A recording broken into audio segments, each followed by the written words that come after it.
The next morning was quite a contrast. We were up off into the rolling hills and through the huge tea plantations. Up here the air is fresh and the atmosphere clear.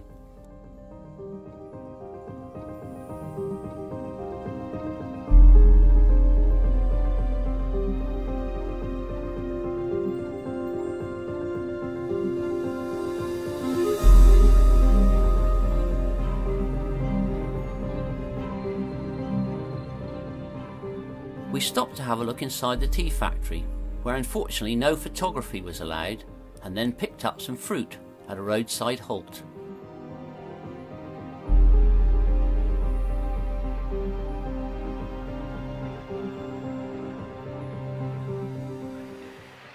Our overnight stop was at the picturesque town of Myrnar, which is nearly 6,000 feet above sea level.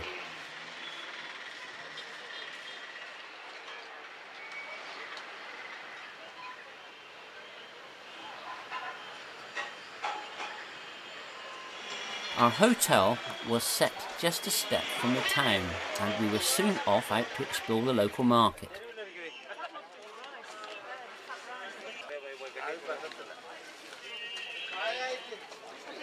₹60 for 1 kilogram. This is a great place for spices and a huge variety of fruit and vegetables, many of which were unknown to us.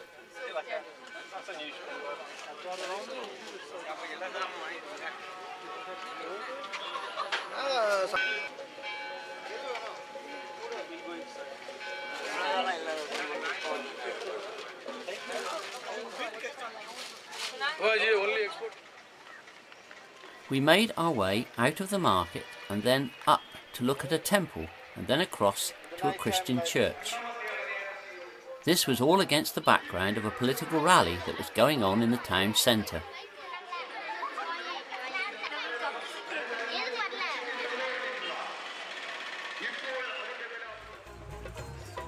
Early next morning, we were at the entrance of Erf-ik-Ulam National Park and ready to catch the first ranger's bus that would take us, hopefully, to see the rare Nilgiri mountain goat.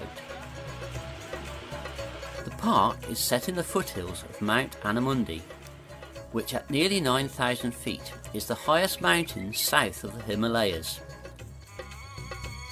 This extraordinarily beautiful landscape is the home of some 3,000 of the goats and is the largest population of this rare animal.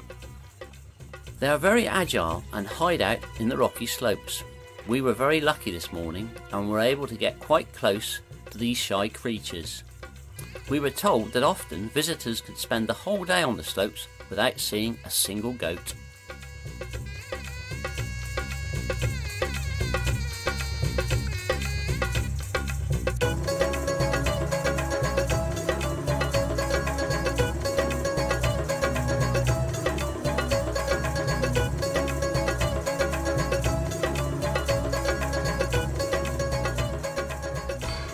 By the time we got back down, the crowds at the bus stop was heaving. Our early start had paid off. After a longish coach ride, we arrived at the cosmopolitan city of Kochi, which was much larger than some of us had imagined. Our hotel was right on the waterfront, giving us great views of the busy waterways. Kochi is Kerala's main trading centre for spices and seafood. It is also the home of Eugene, our guide, who later wanted to take us to meet his family. However, before this, we were to be taken on an evening trip round the lagoon to see the sun setting over the islands.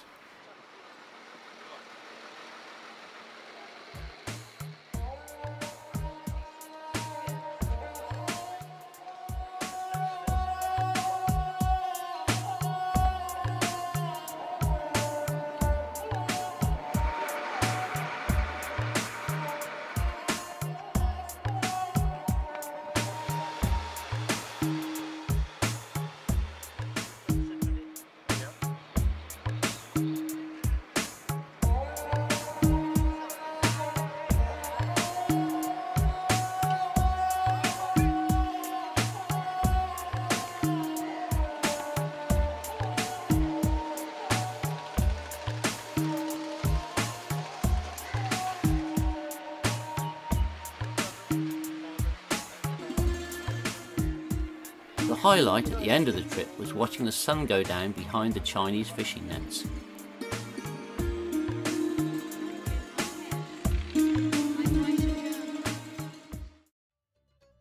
Later that evening we had a very special treat for Carol's birthday. Eugene, our guide, invited us to come to his home, meet his family and have an Indian cookery lesson given by his sisters. What a night!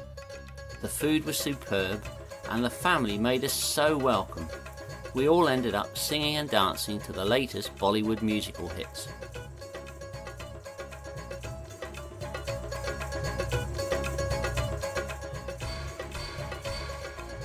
Next morning we were out and about in Kochi. First stop was the Chinese fishing nets and a chance to try our hand at hauling in these huge nets.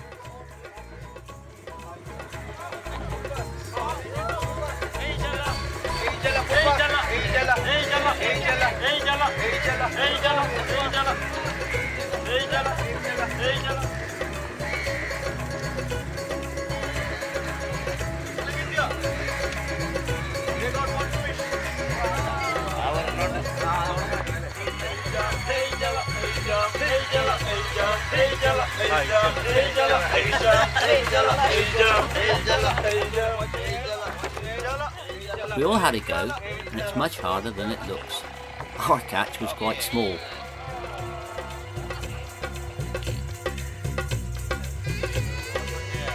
The quayside is a hive of activity with all sorts of exotic fish and shellfish on offer.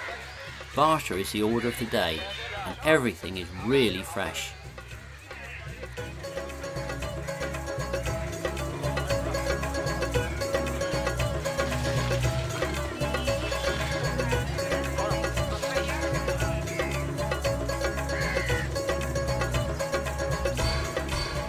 Our next stop was St Francis Church, which was established by the Portuguese and is one of India's earliest European churches.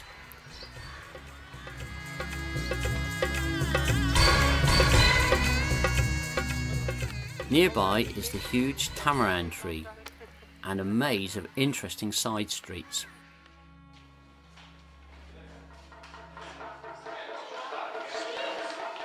Later that day we found ourselves in the Cochin Cultural Centre, watching the performers preparing their makeup for the daily Kathakali show. The application of the natural pigments to the actor's face is part of a ritual that is said to transform the actors from mere mortals into mythical beings. The process can take 2 or 3 hours to complete.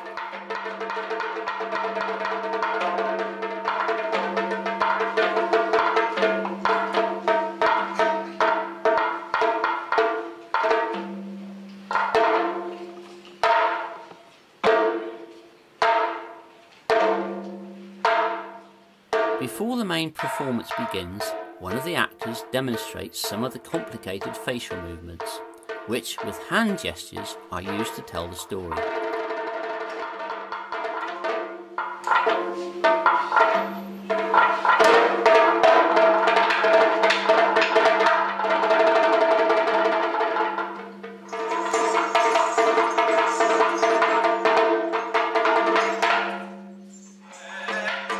The story being performed tonight is about a young prince who is approached by a beautiful young woman who says that she has come down from heaven and wants to marry the young prince. He has his doubts and she tries to force herself on him.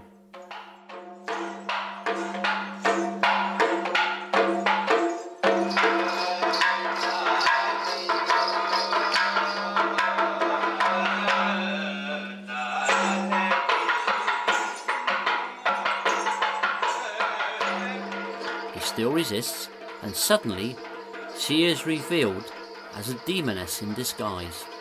Disgusted, the young prince lashes out with his sword and sends her away.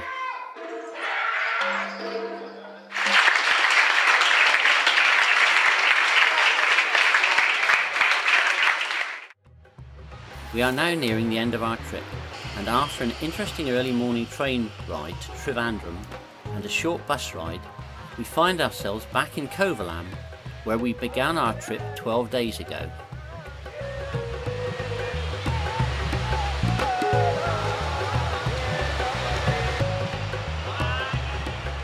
it's time to relax and watch the local boatmen hauling in the day's catch, as they have done for time in memoriam.